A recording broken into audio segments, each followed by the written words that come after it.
Hi ನಮಸ್ತೆ. ಇಂದಿನ ವ್ಲಾಗಲ್ಲಿ ನಾವು ಬೆಂಗಳೂರಿನ ಲಾಲ್ಬಾಗ್ನಲ್ಲಿ ನಡೆಯುವಂತಹ ಫಲಪುಷ್ಪ ಪ್ರದರ್ಶನ ಇದರ ಬಗ್ಗೆ ಒಂದಷ್ಟು ಮಾಹಿತಿಯನ್ನು ತಿಳಿದುಕೊಳ್ಳೋಣ.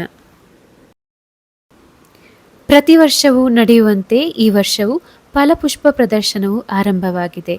ಇದು ಬೆಂಗಳೂರಿನ ಲಾಲ್ಬಾಗ್ನಲ್ಲಿ ನಡೆಯುತ್ತಿದೆ. ಆಗಸ್ಟ್ 4ರಿಂದ ಆಗಸ್ಟ್ 15ರವರೆಗೂ ಫ್ಲವರ್ ಶೋ ಕಾರ್ಯಕ್ರಮವು ನಡೆಯಲಿದ್ದು, ಇದನ್ನು ಮುಖ್ಯಮಂತ್ರಿ ಸಿದ್ದರಾಮಯ್ಯ ಅವರು ಉದ್ಘಾಟನೆ ಮಾಡಿದ್ದಾರೆ.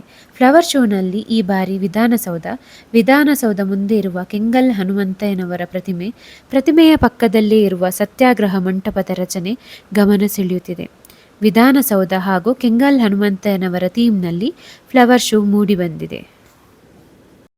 ಫ್ಲವರ್ ಶೋಗೆ ಪಶ್ಚಿಮ ಬಂಗಾಳ, ಕೇರಳ, ತಮಿಳುನಾಡು ಹಾಗೂ ಆಂಧ್ರಪ್ರದೇಶ ರಾಜ್ಯದಿಂದಲೂ ಹೂಗಳನ್ನು ತರಿಸಿಕೊಳ್ಳಲಾಗುತ್ತಿದೆ.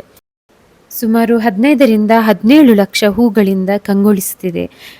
ಶುಕ್ರವಾರದಂದು ಆರಂಭಗೊಂಡ ಫಲಪುಷ್ಪ ಪ್ರದರ್ಶನ ಆಗಸ್ಟ್ 15ರವರೆಗೂ ಮುಂದುವರೆಯಲಿದೆ.